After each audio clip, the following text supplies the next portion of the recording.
Ocon now is going through that chicane just as Latifi and Sainz disappear out of the way, and they've actually got the timing spot on, to be honest, those that came out by just less than 10 seconds. Ocon finishes his lap and he finishes in 10th place, and everyone who did go out did get to the line in time to start their lap before the checkered flag. Bottas still third fastest. We're looking now at Alex Albon, who's down in 11th place at the moment as Ricciardo goes into the top 10, 9th fastest. He's now 10th because Albon's gone into the top 6, and a good lap from him. Lando Norris now goes into the top 10. Daniel Ricciardo down to 11th. Kimi Räikkönen's out once again in qualifying, unless he can get a move on, and he does. He puts himself out of the bottom 5. Giovinazzi, his teammate, is slowest for Alfa. Kvyat now goes away from the relegation zone. Sebastian Vettel goes into the top 10. Kimi Räikkönen, the driver at risk at the moment. Charles Leclerc isn't going to hamper him. Lewis Hamilton's gone fastest overall with a 1:16.8. Leclerc with a DRS wide open goes 4th fastest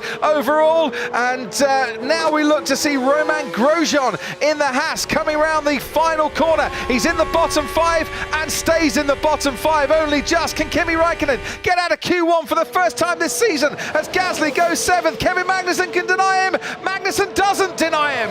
Kimi Räikkönen is out of Q1, but in the right way this time because he's into Q2.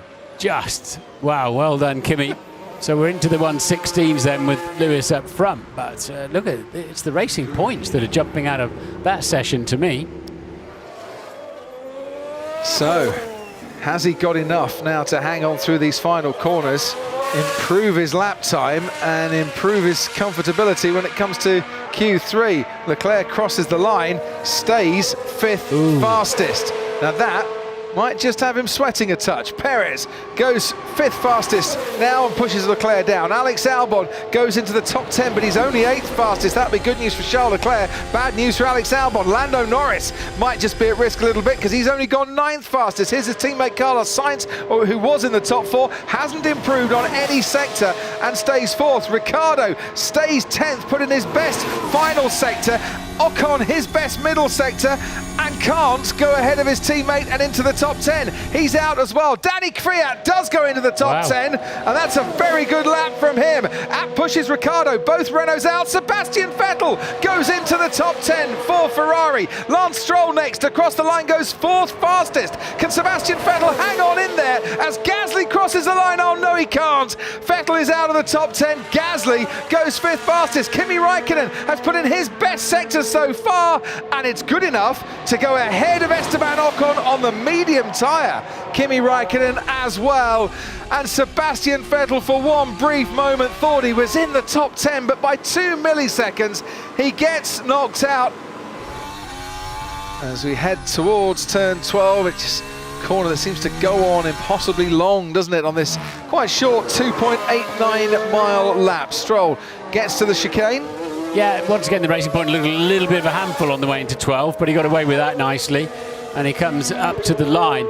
Bottas and Hamilton are quicker in the first sector, but Stroll then, mid 1:16, good marker. So he's gone just about 1/10 of a second faster than his best Q2 time. Here's his teammate Sergio Perez, and goes quicker by about 200ths of a second. Nothing to choose between the two Racing Point drivers. Hamilton and Bottas next to feature now, as round the final corner comes Valtteri Bottas, and we are into the 1:15s, a 1:15.6 by Valtteri Bottas, whose teammate Lewis Hamilton has just gone just less than 1/10 of a second faster through the first 2 sectors. Leclerc with a 1:17.2, 4th and slowest of the 4 times we got now. Albon and Sainz 5th and 6th. Hamilton crosses the line, and it is provisional pole for Lewis Hamilton, 1/10 of a second up on his teammate, as Verstappen does go 3rd fastest, 7/10ths down. Yeah, I think Max will be reasonably happy with that one. So how close is it between the Mercedes-Benz and the Racing Points? Imagine how many thousands of decisions you make through a lap as a racing driver, all the things you do, and you know that you're getting the maximum out of your car when your 2 drivers are really close together. It's totally unsighted, that corner. You cannot see turn 9 until you've turned in, but they've got the confidence just to keep it absolutely pinned. perfect across the front axle in terms of braking. And then 12. Look at the speed he can carry through there, and just picks the throttle up. This is looking good for Valtteri Bottas so far in terms of Lewis Hamilton not improving his lap time. Bottas has got about a 10th in hand. If he can ace that final sector, he should go on to provisional pole. Bottas crosses the line and just misses out by 7/100ths of a second. That final sector once again, Bottas couldn't convert into a purple sector. It has left Lewis Hamilton on pole then for the Spanish Grand Prix, unless someone can pull out a miraculous lap behind him, and so far the timings aren't reflecting that. Lance Stroll crosses the line, stays 5th fastest, doesn't improve his position. His teammate Sergio Perez is behind Norris and Gasly as they cross the line. Norris 7th fastest overall. Pierre Gasly goes above Carlos Sainz and goes 9th fastest. Here's Perez, can he get maybe into the top 3 with this lap? Crosses the line, no, stays 4th fastest, which means Max Verstappen, who's never started in the top 3 here before, is looking a pretty odds-on bet to do that for the first time as Sainz out-qualifies Norris